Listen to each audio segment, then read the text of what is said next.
Today I'll be talking about how to stop worry, fear, and procrastination.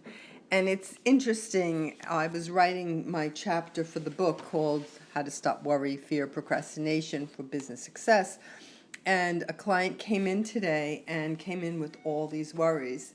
And I said to her, you know, it's so funny. I just began to write the chapter on how to stop worry for my new book. And the things she brought up are the same kind of things that get other people stuck, especially in this case for new entrepreneurs, people who are going into business in perhaps a new field that they haven't done before, or perhaps opening up a new part of a business. So what I'll do today, because she asked me if I would send her some of my thoughts about worry, and I thought, you know what, I will put this up on my website for others as well. Since my last audio that I created, I had some amazing feedback. I had someone call me who said, you know, you wrote that thing about fear of flying for your clients, and I was at the airport about to turn around because the weather was so bad. I was in Florida. The weather was so bad, and she was afraid to get on the plane. And then she listened to the audio that I created about fear of flying, and she got on the plane. She got to where she was going. She called me later to say that audio came out just in the nick of time. So hopefully the short template for working with worry will be of help, and I do appreciate hearing from people at anxietycontrolcenter.com. There's a contact Audrey button. So again, my name is Audrey Sussman, and I am the director of the Anxiety Control Center. And today I'm going to give a short template for when worries come up, what you can begin to do to stop that worry cycle. Now, there are some positive purposes for worry. Worry lets you go out into the future, so to speak, and notice if there's anything that you need to do differently. Worry can give you some consequences of taking certain actions. And that's a positive use or a positive purpose of worry. But after you've gotten the positives out of worry and you've decided, well, there's nothing else I can do to protect that from happening, then worry becomes just destructive to you moving forward. And what happens with the kind of worries where you just get stuck in this cycle of around and around and there's nothing you can actually do, it does cause procrastination and fear. So let's go right into the template. When you worry, the first step is to identify the images as well as the thoughts that you're having. So you want to ask yourself the question after you've identified either the images or the thoughts, what is scary about that thought? What is scary about that image? So for this client of mine, she had a number of different worries, but I'll bring the one up that had to do with business. She's opening a brand new business, and she's done a lot of studying, and she's totally ready to do it, but in the back of her mind, this worry keeps surfacing. What if I don't know enough? What if I don't have everything I need to help the people who come to see me?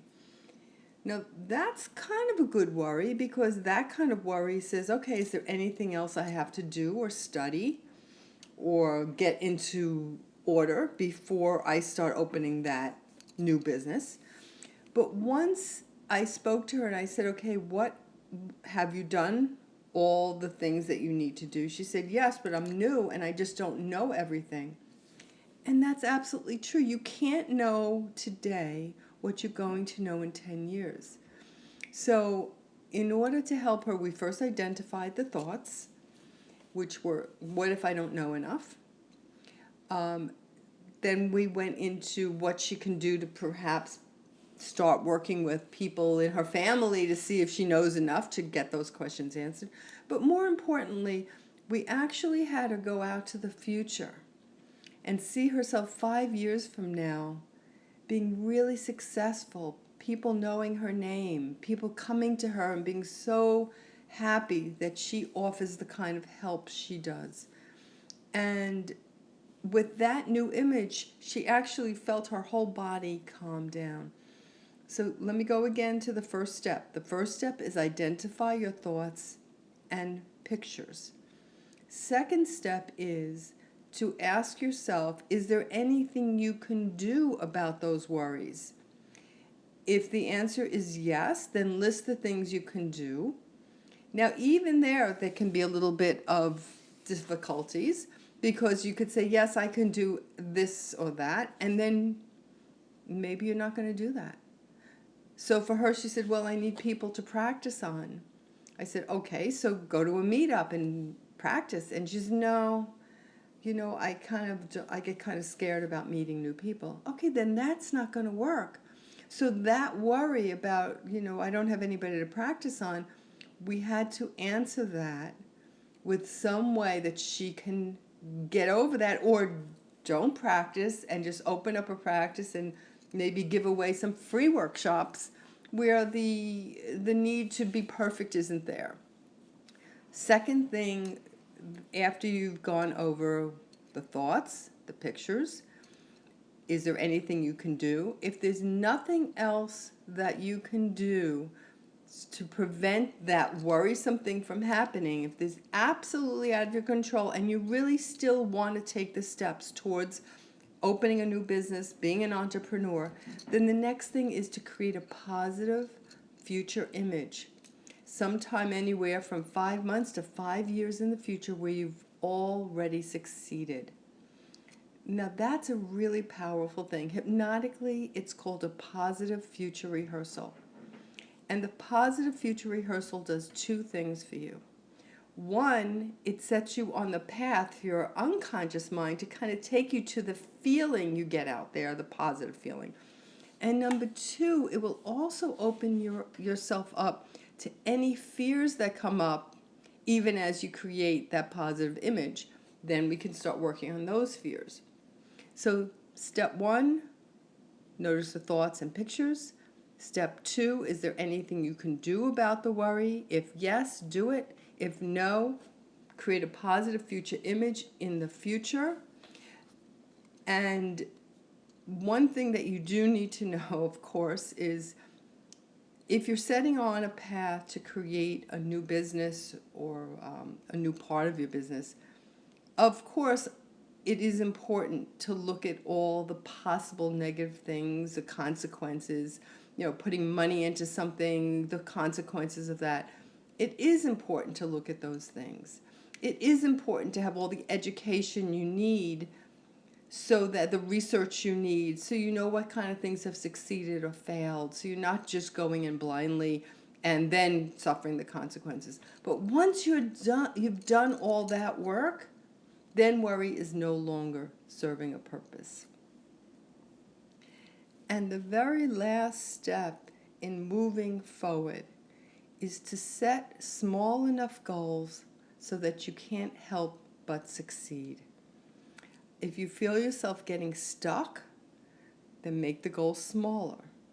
Make it so small. Sometimes I say to my clients, I have a lot of writers who are clients, and I'll say, you know what, if writing 5 pages is too hard, which it probably is, how about you just set 15 minutes to write, and if you write 3 words or 5 sentences or a page, it doesn't matter. You're setting a goal so small.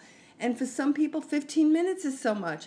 So they have to set it. I have one client who's actually a famous writer who came with a problem, and she had to set it up for 7.5 minutes in the beginning. She's a prolific writer, but this particular thing she was writing was creating a stuck state. She's now through that stuck state. The thing is written, but she had to start with a small enough goal so that she would actually be able to force herself to do what she said she'd do. Well, I hope that this has been helpful in some way. There's so much more that is needed when we talk about worry, fear, procrastination. Sometimes we need to clean up some of the old beliefs that have formed in our childhood that kind of hold us back. So this is just one step in the process. When we clean up old limiting beliefs, then this cognitive part of creating positive images works much better and quicker, because you're not fighting against old negative programs that are running underneath. But we do one step at a time, and let me know how it works for you. Again, this is Audrey Sussman from the Anxiety Control Center.